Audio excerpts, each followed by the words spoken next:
কুল BSJA media cup football টুর্নামেন্টের শিরোপা জিতেছে দীপ্ত টিভি।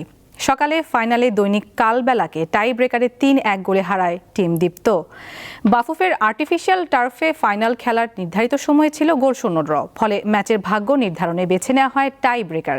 সেখানে গোলরক্ষক মির্জা সাকিবের অসাধারণ নৈপুণ্যে কালবেলাকে ৩-১ গোলে হারায় দীপ্ত টিভি।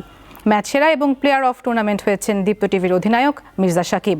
খেলা শেষে চ্যাম্পিয়ন দলকে ট্রফি তুলে দেন ঢাকা দক্ষিণ সিটি কর্পোরেশনের প্রশাসক আব্দুস সালাম। এ সময় বিএসজি-এর সভাপতি, সাধারণ সম্পাদক সহ স্কয়ার টয়লেট্রিজের ঊর্ধ্বতন কর্মকর্তাদের পাশাপাশি জাতীয় দলের সাবেক অধিনায়ক মামুনুল ইসলাম উপস্থিত ছিলেন।